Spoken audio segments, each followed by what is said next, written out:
बिनलाजासारखी दुकानं उघडेत का? ते लेकरू कोणाचं नाही का? जर एखादी घटना घडती तर गावाने त्याच्यात सामील व्हायला पाहिजे. आदिवासी मुलगी म्हणजे तिला कुठलाही हे नाही का? वेगळे जनावर आहेत का? तर मी प्रथमतः या गावचा जाहीर निषेध करतो. त्या कुटुंबाला भेटायला अजून कुणी गेलं नाही. आज एवढा समाज इथं गोळा झालाय, ठीक आहे, तो गरीब जरी असला म्हणजे तो जनावरासारखं तुम्ही सोडून दिलेला आहे. या गावामधले लाजा वाटला पाहिजे कोण असं लिहिलं ते पुढारी. आपण सगळ्यांनी जी घटना घडली इतकी दुर्दैवी आहे.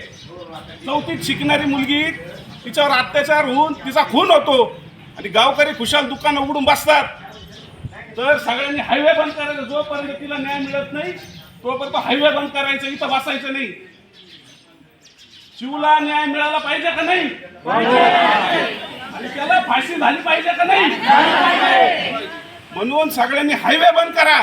जो कोणी असेल त्याला 15 दिवसात त्याला मारून टाका, नाही तर फाशी द्या. तिथं पोलीस आले पाहिजे, कोण असतील ते मोठे अधिकारी, त्यांनी आमच्याशी चर्चा करा. रात्री आला असाल पण आता या समोरासमोर आम्हाला आश्वासन द्या का त्याला 15-20 दिवसामध्ये फाशी देऊ किंवा एन्काउंटर करू. आणि गावामधले कोण पुढारी आहे आले होते का तुमच्याकडे? आज आले का? बरं, आदिवासींचा वास येतो का तुम्हाला? अरे गरिबाचं लेकरू गेलं, थोडी अशी माणुसकी नाही का तुमच्यामध्ये?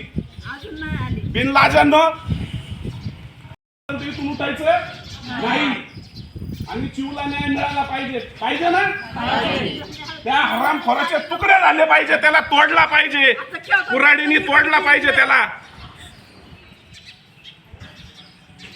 किती वाईट लागलं असतं, किती अवघड लागलं असतं.